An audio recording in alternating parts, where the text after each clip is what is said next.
Cinema começa agora. No programa desta semana, nós vamos comentar o Tomorrowland. Confira o trailer.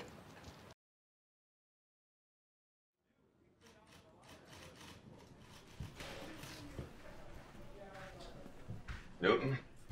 Yeah. Okay. Got one money clip. $47.32. One Florida State driver's license. Baseball cap. One pen, one pack of Beeman's gum, and whatever that is.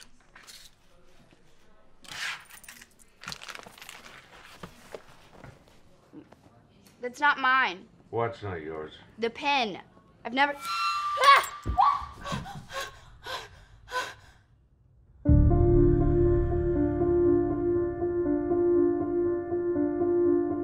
What if there was a place? A secret place where nothing was impossible.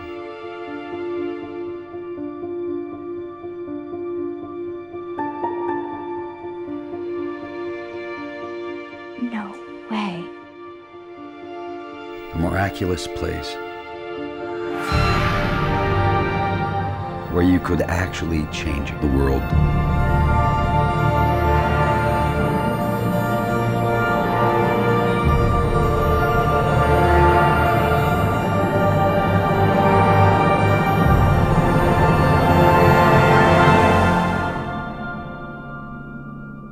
You want to go?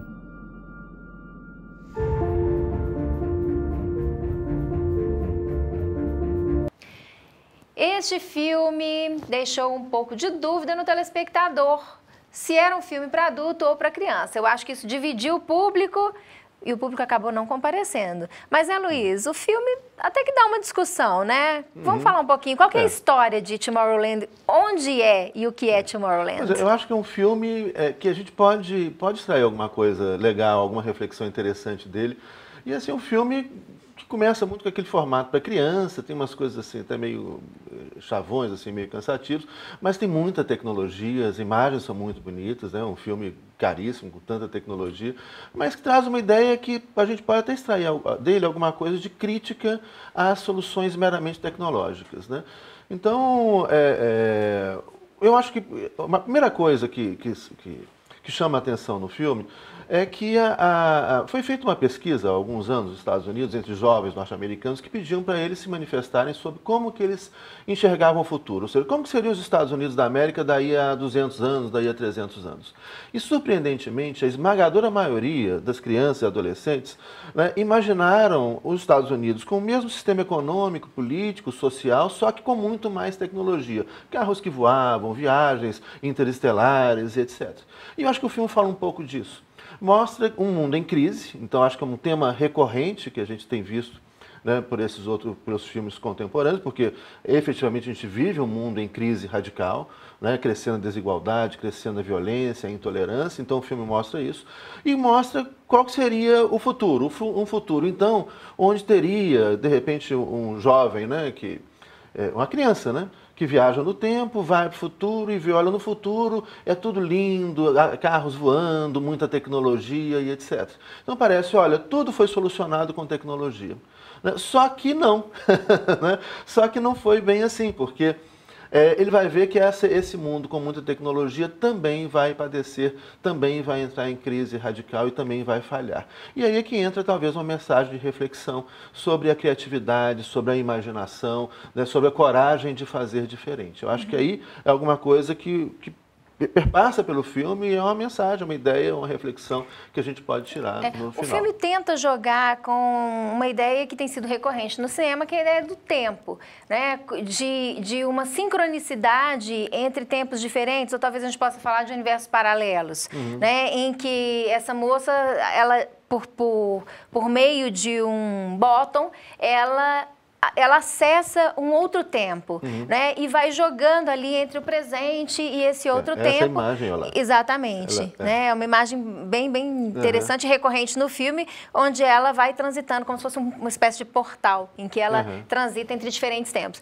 Então, eu acho que ele tem elementos que são muito interessantes a serem explorados. No entanto, é um filme que deixa muito pouco em termos de reflexão, ou seja, a gente tem que fazer um certo esforço para buscar alguma reflexão mais sofisticada, né? Sim, sim. Então, ele, na minha opinião, é um filme que não te oferece muito enquanto diversão, né? Ali para aquele momento do cinema, para distração, e também te exige muito esforço para poder pensar em alguma coisa que vá além ali daquele momento na sala do cinema.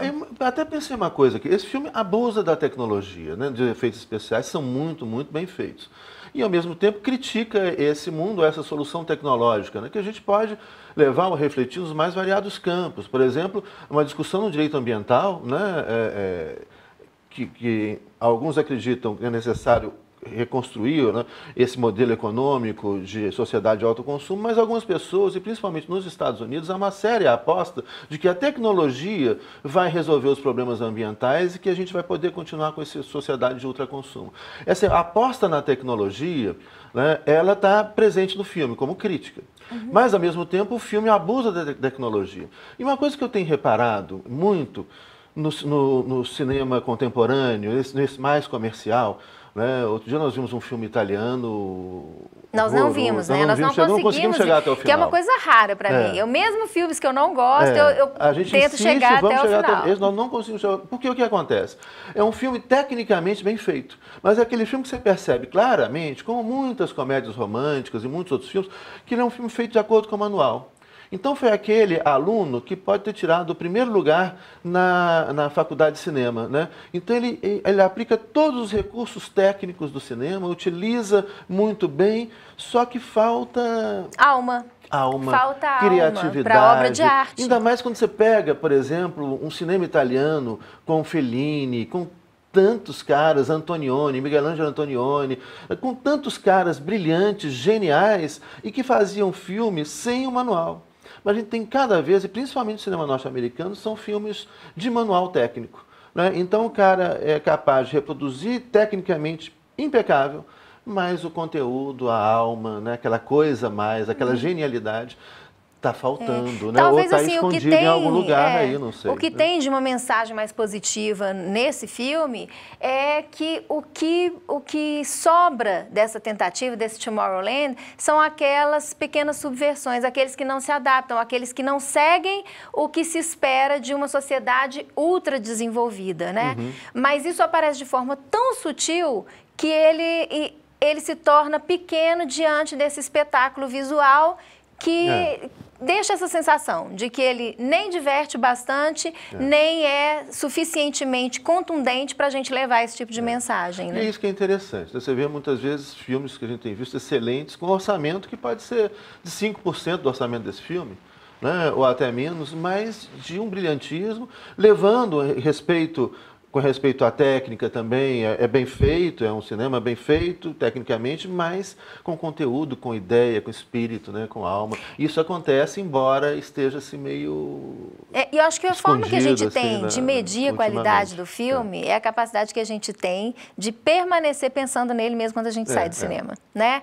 A gente, por exemplo, sai de um filme, os filmes argentinos que têm sido a grande atração do cinema, na minha opinião, contemporânea, a gente sai pensando no filme, né? E, de repente, você está lá em um outro momento e vem aquela coisa do filme que você quer de novo falar sobre aquilo. Então, o filme, ele continua, ele nos acompanha. Eu lembrei até de outra coisa interessante também que acontece.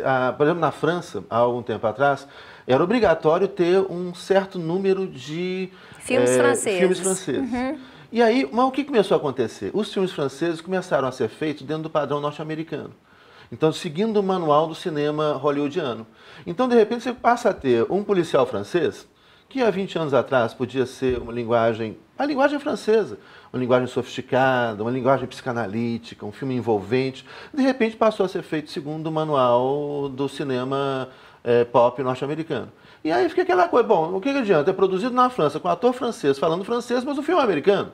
Né? Você perde aquela coisa da personalidade do cinema italiano, do cinema francês, do cinema argentino, do cinema brasileiro, enfim, por aí que tem e que vai caindo nessa pasteurização, né, da técnica e do manual do cinema. Eu fiz esse comentário porque assim que a gente saiu do cinema, né, para atestar a qualidade ali do Tomorrowland, para ver qual era do filme, que prometia tanto, teve tanta propaganda, né, e com atores que bom, de sucesso, renome. né? Então a gente saiu do cinema e ficou ali naquele esforço, né?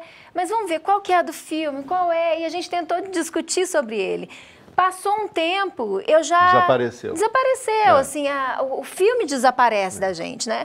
E eu acho que isso atesta, de alguma forma, o fracasso da empreitada. Já um outro filme que a gente viu que não sai da cabeça, toda hora a gente menciona, é O Sentido do Amor.